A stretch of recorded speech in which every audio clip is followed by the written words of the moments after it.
There's no feeling more intense than starting over. If you deleted your homework the day before it was due, as I have, or if you left your wallet at home and you have to go back after spending an hour on the commute. If you won some money at the casino and then put all your winnings on red but it came up black. If you got your best shirt dry cleaned before a wedding and then immediately dropped food on it. If you won an argument with a friend and then later discovered that they just returned to their original view. Starting over is harder than starting up. If you're not ready for that, like if you've already had a bad day, then what you're about to go through might be too much. Feel free to go away and come back. I'll be here. Alright, thanks for coming with me on this trip. I'll understand if you have to take a break at any point. Just find a safe place to stop and quit the game. Don't worry, I'll save your progress, always, even your mistakes. This game is a homage to a free game that came out in 2002, titled Sexy Hiking. The author of that game was Jazzuo, a mysterious Czech designer who was known at the time as the father of B games. And B games are rough assemblages of found objects. Designers slap them together very quickly and freely, and they're often too rough and unfriendly to gain much of a following. They're built more for the joy of building them than as polished products. In a certain way, Sexy Hiking is the perfect embodiment of a B game. It's built almost entirely out of found and recycled parts, and it's one of the most unusual and unfriendly games of its time.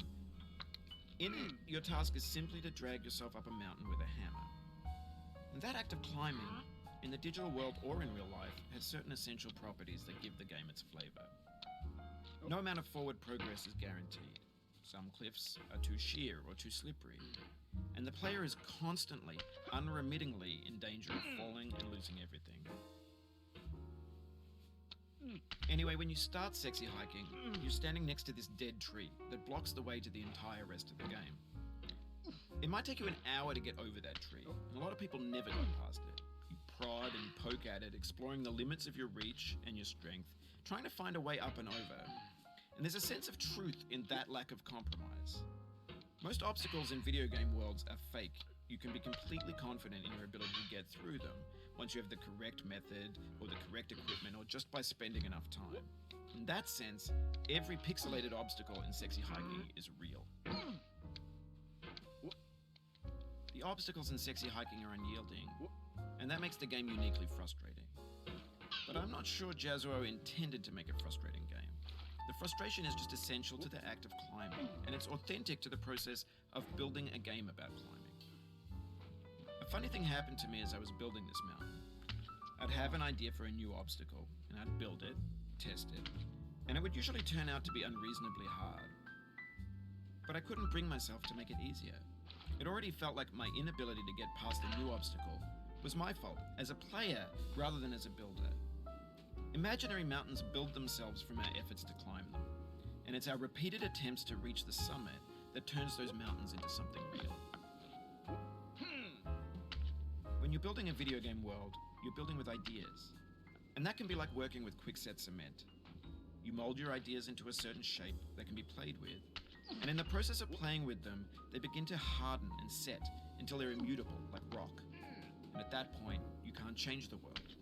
Not without breaking it into pieces and starting fresh with new ideas.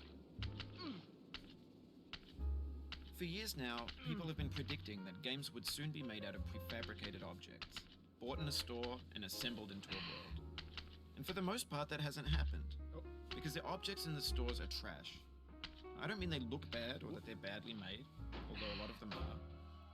I mean they're trash in the way that food becomes trash as soon as you put it in the sink. Things are made to be consumed and used in a certain context, and once the moment is gone, they transform into garbage. In the context of technology, those moments pass by in seconds. Over time, we've poured more and more refuse into this vast digital landfill that we call the internet. It now vastly outnumbers and outweighs the things that are fresh and untainted and unused. When everything around us is cultural trash, trash becomes the new medium, the lingua franca of the digital age. And you can build culture out of trash, but only trash culture. B games, B movies, B music, B philosophy. No. Maybe this is what digital culture is. A monstrous mountain of trash that